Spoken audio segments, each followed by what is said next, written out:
Well, folks, it's time to kick it old school. So you can feel cool. Yeah.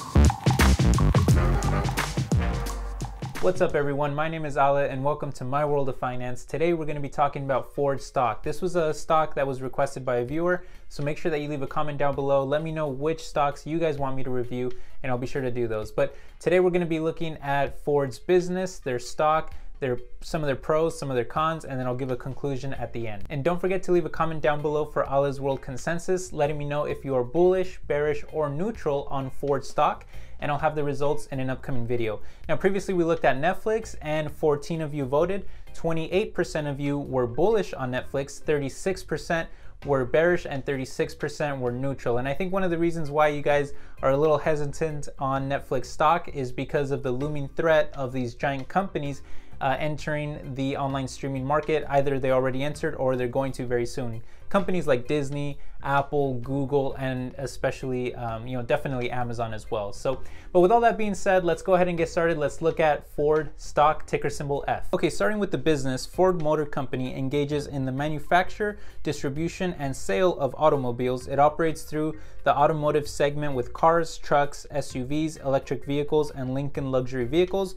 And its financial segment consists of Ford Credit with automotive financing. Now, at the time of this recording, Ford stock was priced a little under $12 per share, but they've mostly been trending downward overall. In the past 5 years, they're down around 20%, and year to date, they are down around 5%. Now, their PE ratio isn't too bad at 6.1, but their forward PE ratio is at 7.6, which is considerably higher compared to the industry at 4.1. But if you look at some of the popular auto stocks out there like GE, Toyota, Chrysler, and even Tesla, they have much higher PE ratios or they're not even profitable. Ford also has a projected earnings growth for 2018, according to NASDAQ.com, at negative 12% compared to the industry average at positive 9%. So definitely a big difference there. Although it is projected that Ford's earning growth will increase in the coming years. Now, looking at Ford's stock performance and it being pretty bad overall, you would think that the stock would be undervalued. But in my opinion, I don't really think it's undervalued. By looking at some of these numbers, I think if anything, maybe it's fairly priced.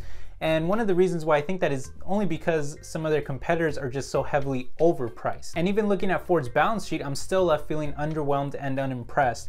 Their cash has been growing. It grew to about 20 billion in 2017, and they did have 60 billion tied to long-term investments, but their debt has also been growing. Long-term debt alone sits at over $100 billion. All right, so if their stock performance and their financials don't really impress me too much, they're okay, but nothing really too impressive, then what are some of the things that what are some of the pros that we can look forward to with Ford that can drive some growth and maybe change things around for Ford stock? Well, I think there's really two things that we can look at there. One would be future technology innovations, and then the other would be their future automotive lineups. When looking at their new product lineup, we know that Ford is planning to eliminate low-selling sedans, leaving behind Mustangs and Focus crossovers, and SUVs and trucks, bringing in higher profit margins. And by 2020, every model in that lineup will have at least one hybrid option, which I think is fantastic news and a great strategy to tap into the fuel-efficient market. And while autonomous driving is something that they are heavily investing in, a lot of those investments are also going into their cloud-based ambitions with Transportation Mobility Cloud. I actually reported on this last year in one of my videos, but what they're trying to do is improve transportation by tracking the movement of people and goods and then selling that data as cloud-based subscription services to city planners and tech companies. I think it's a great idea and a great strategy to be a possible growth driver for the Ford company in the future, but as of right now, it's costing a lot of money to invest in, and we don't really know the full potential of it yet, and so it remains an area of uncertainty for someone like me who is a potential investor. Now, when looking at the cons, we know that their auto sales haven't been the greatest in recent years, and with Ford's growing PE ratio, we may expect it to get even worse before it gets better. Even according to Ford, they've stated that they expect their EPS to be 4 to 19% lower this year than the previous year. And while revenue was up 7% in the last quarter year over year, operating expenses was also up, and it was up at 8%. And even though their dividend yield of 4.8 is very tempting, I don't think it's worth it given their stock performance. And so overall, I'm left feeling, underwhelmed by their stock performance, their financials, and even though they are better value than some of their overpriced competitors, I don't think that really justifies jumping into a particular stock. And so that leads me to my conclusion, which is that I don't think you should ever really jump into a stock just because it performs better than some of its overpriced competitors. If an industry or sector is too difficult to predict, or there's a lot of uncertainty there, then I kind of feel like you should just probably look elsewhere. I think that there's other better stocks out there. And so that's usually what I do. I stick with stocks that have a clear future path forward. And I don't really see that with Ford. I see it a little bit, but not too much. There's still a lot of things that I need to see, and I feel like there's a lot of things that they need to prove. And so they need to really show some progress with this cloud-based subscription services. We need to see how their new product lineup goes. If it's successful, we need to see what happens with autonomous driving. We need to see how the markets react to it. So there's a lot of things that I think we still need to see.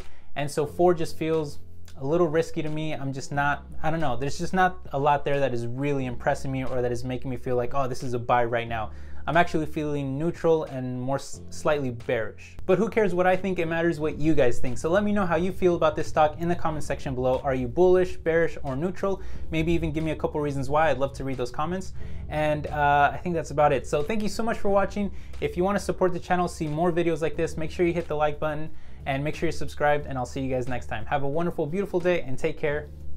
Bye.